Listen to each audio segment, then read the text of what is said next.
I was taken aback by the unexpected news that Thomas, my friend, sold the house I inherited from my dad for $450,000.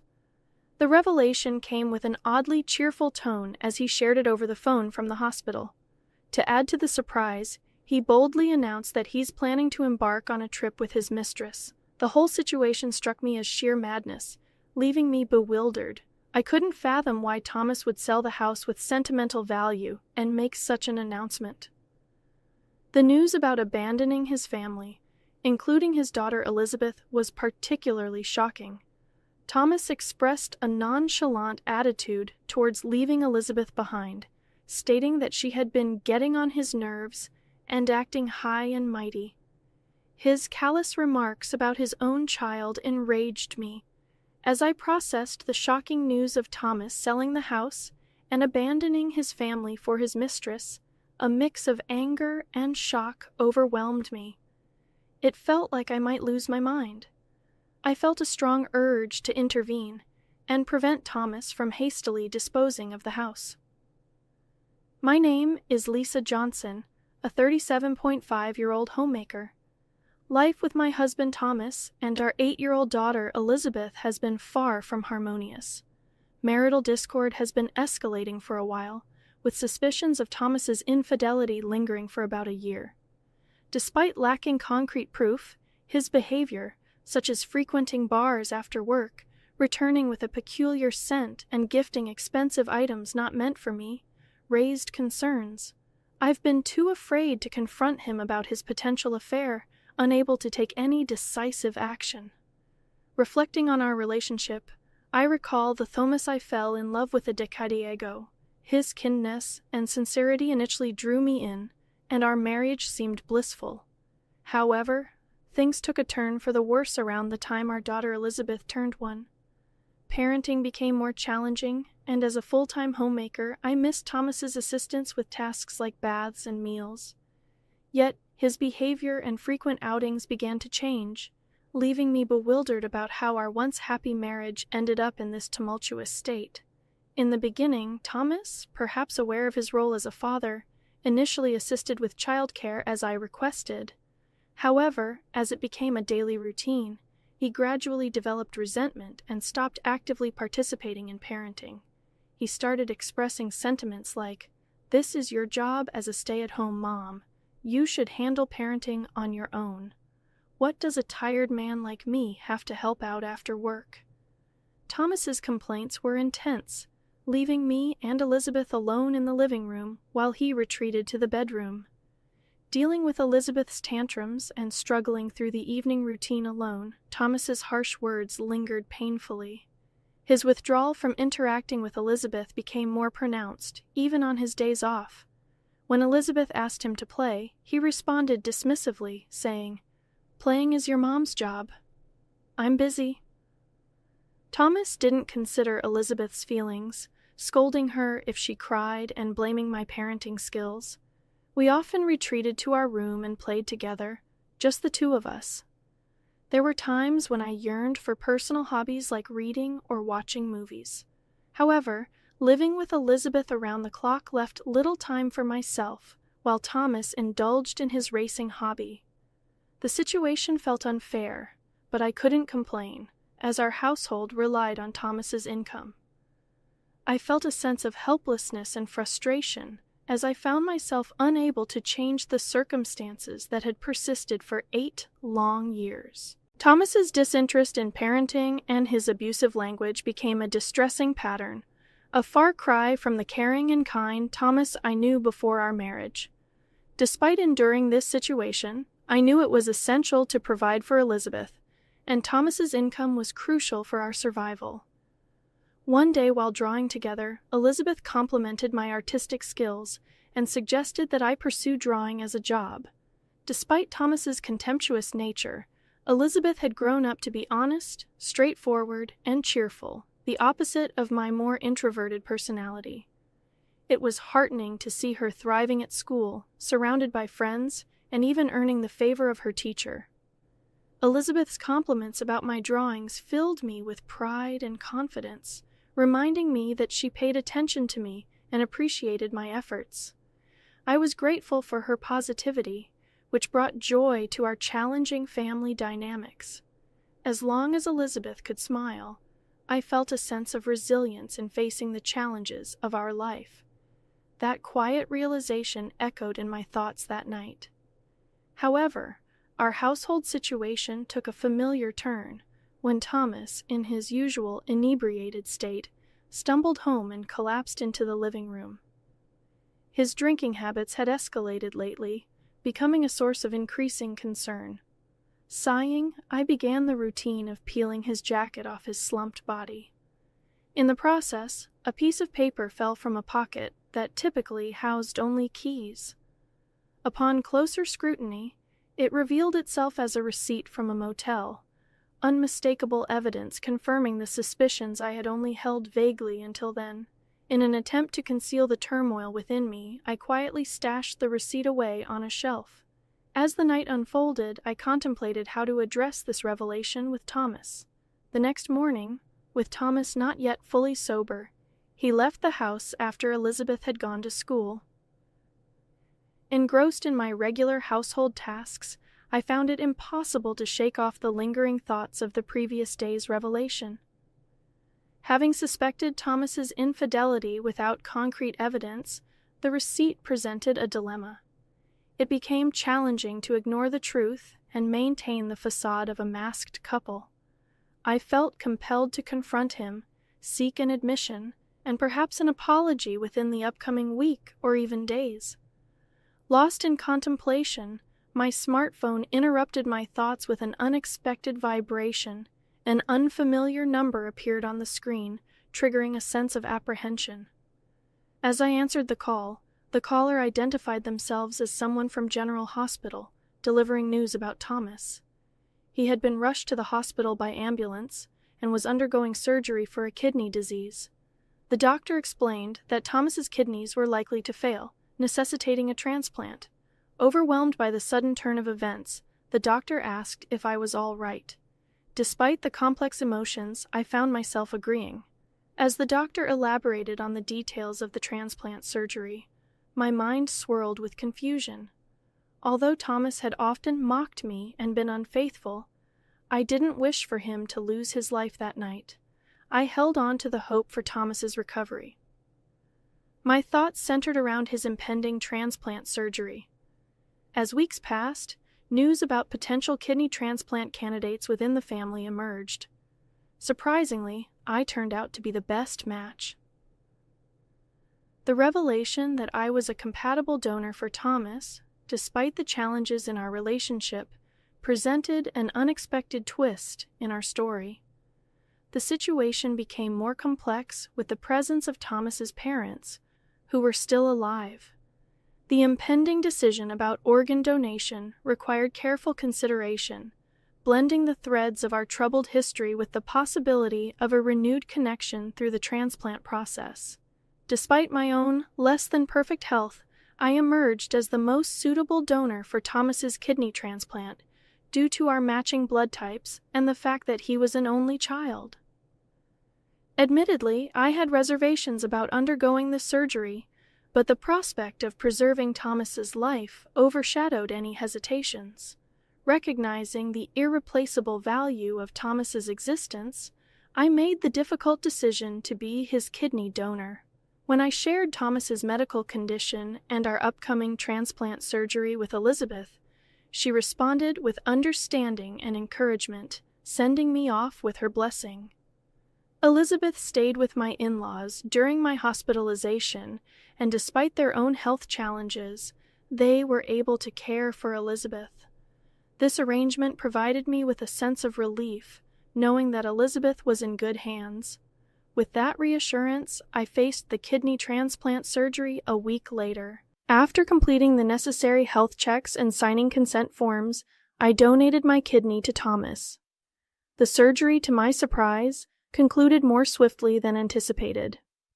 I spent approximately a week in the hospital, while Thomas's recovery extended to 10 days. Fortunately, there were no complications, and the recovery process proceeded smoothly. Just before my scheduled discharge, I received an unexpected call that sent a shiver down my spine.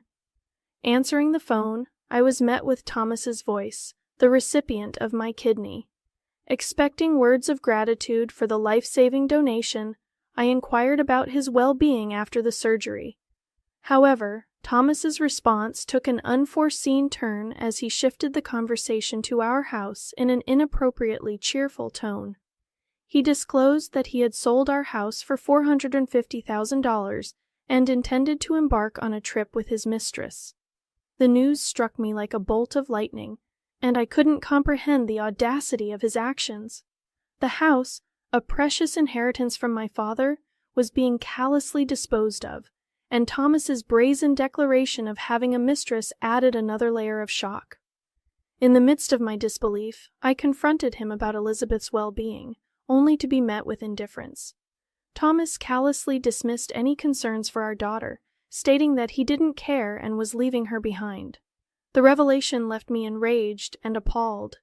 The thought of him selling the house and abandoning his own daughter was beyond comprehension.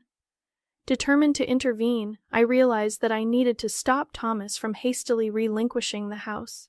As the call abruptly ended, my mind swirled with turmoil. I was left grappling with the shocking news of Thomas's actions and contemplating how to prevent him from following through with his impulsive decisions. The urgency to protect her home and Elizabeth's well-being became a pressing matter that demanded immediate attention. Trying to comprehend the sudden upheaval caused by Thomas's actions, I found myself unable to believe that he had sold our house, especially while he was in the hospital. The shock of this revelation worsened my condition, leading to an extension of my hospital stay. Feeling helpless and distressed, I spent days on the hospital bed contemplating the next steps. My first instinct was to call Elizabeth. Without the house, we would have nowhere to go. Despite my anger towards Thomas's bold declaration about his mistress, my primary concern was Elizabeth's well-being. Calling my in-laws home, Elizabeth answered the phone, and I anxiously questioned her about how she was doing and whether she felt lonely. I also mentioned the news about our house being sold by Dad. Elizabeth's response was unexpectedly reassuring. She calmly assured me that she had taken care of things. Intrigued and puzzled by her words, I listened as she explained that Dad had told her he asked his mistress to sell the house. Elizabeth had navigated through this unexpected turn of events, leaving me surprised and proud of her maturity. She reassured me that everything was fine, expressing gratitude for my concern. Enid by Elizabeth's composure, I allowed a bit of peace to settle in. However, curiosity lingered about what was happening with Thomas and his mistress at that very moment. Reminding myself of the importance of rest, I allowed sleep to claim me. After 3 days of recovery, I was discharged from the hospital and headed to my in-laws' house. Elizabeth greeted me with joy, and my mother-in-law smiled gently, expressing happiness at my return. However, my father-in-law wore a grim expression, apologizing for Thomas's actions. I couldn't fathom how Thomas could have strayed so far from the values of his wonderful parents. Despite the apology, I took some responsibility, acknowledging that perhaps I should have spoken up sooner. As the conversation progressed, my in-laws revealed that they wouldn't let Thomas have his way. Intrigued and somewhat anxious, Elizabeth and I attempted to head home. On our way, though, we encountered an unexpected scene in front of a realtor's office. There we witnessed a familiar yet disheveled Thomas and an unknown woman, presumably his mistress, engaged in a heated argument. Thomas, dressed in sweatpants with unkempt hair, was visibly distressed, while the mistress, wearing a short skirt with a single high heel and a bare face, expressed frustration about the house not being sold and the canceled purchase of $450,000. The chaotic scene unfolded before us, adding another layer of complexity to an already tumultuous situation. Thomas's enraged stomping and his mistress's screeching drew shocked looks from passers-by. Elizabeth and I, equally surprised, approached them seeking an explanation. Upon questioning Thomas about his actions, he and his mistress were visibly taken aback gasping in surprise. Accusations were immediately thrown our way, with Thomas suggesting that I must have talked the buyer out of the deal. Dismissing their baseless claims and instinctively shielding Elizabeth behind me, I faced their accusations. The realtor, confused by the unfolding drama, reacted with disbelief upon learning that I was Thomas's wife. The cancellation of the house purchase had disrupted their plans, and Thomas, pointing at his mistress, claimed to still have debts from the money he spent on her. It slowly dawned on me that Thomas's intention was to sell the house to settle debts incurred for his mistress and secure a new place for both of them. The realization hit me like a wave. Thomas was fully aware that the house was a precious inheritance from my father. To think he would disregard Elizabeth and me, attempting to seize my most valuable asset, was beyond belief. Anger welled up within me as I confronted Thomas. Despite the critical situation, he continued to hurl insults, displaying a complete lack of decency. I pointed out the audacity of him trying to sell my house without discussion, emphasizing that I was the rightful owner. My anger intensified as I questioned whether he had forged documents to proceed with the sale. Furthermore, I revealed the surprising twist. Thomas had been bad-mouthing the supposed buyers of the house, unaware that they were his own parents. The revelation about my in-laws' involvement came from Elizabeth, who had spoken to them about Thomas's misdeeds. Infuriated by their son's actions, my in-laws decided to intervene to protect both Lisa and their good-hearted granddaughter, Elizabeth. Elizabeth stepped forward confidently, explaining that her grandparents were well aware of the house's significance to me and disapproved of its easy sale. In a strategic move, they had pretended to buy the house before anyone else could. Thomas, desperate and defeated, unleashed a vulgar laugh and lashed out at Elizabeth and her grandparents. However, Elizabeth remained unfazed by his verbal assault. In response, I retrieved a piece of paper from my bag and thrust it under Thomas's nose, ready to confront him with undeniable evidence. The unfolding drama showcased the complexities of family dynamics and the lengths one would go to protect the ones they love. Brandishing the divorce papers, I confronted Thomas with a resolute declaration: I want a divorce. However, instead of acknowledging the gravity of the situation, Thomas snorted and scoffed, questioning my ability to live without him. Unfazed by his arrogance, I decided it was time to dispel his misguided assumptions. Determined to shatter Thomas's illusions, I calmly informed him that I had a plan. You need worry. I'm going to receive a lifetime gift from your parents, I declared. The mention of a lifetime gift left Thomas and his mistress bewildered. I went on to explain that my in-laws, recognizing their declining health, wished to give me a portion of their assets before it was too late. Initially, I suggested that such a gift should go to Thomas. However, my in-laws insisted that I, as the one who had given them a lovely granddaughter, were more important to them than a son who couldn't even express gratitude for a life-saving organ donation. Grateful for their generosity, I accepted the lifetime gift, leaving Thomas pale and agitated. Outraged by the turn of events, Thomas protested, calling it dirty and unjust. He threatened to take the matter to court, but I calmly reminded him that it was his fault for spending all that money, and his parents had made a justified decision. Dismissing his threats, I questioned whether he even had the financial means to go to court, highlighting the consequences of his past betrayals. Closing the distance to Thomas and delivering the final blow, I made it clear that every penny of compensation for emotional distress and child support would be sought, unleashing a stern warning. I stated that if he couldn't pay, I would chase him to the ends of the earth to collect. Thomas, desperate and shaken, begged for forgiveness, but it was too late. Glaring at him with unwavering determination, I declared that I would pursue every avenue to hold him accountable for insulting Elizabeth and me. As Thomas and his mistress screamed and ran away, the realtor who had witnessed the entire confrontation expressed gratitude for the resolution, acknowledging the awkwardness of the situation. I apologized for any trouble caused, ready to move forward with the next chapter of my life. Taking Elizabeth's hand, we headed home, and she expressed gratitude for standing up for her. A smile adorned Elizabeth's face, and in that moment, I made a silent vow to protect her for the rest of our lives.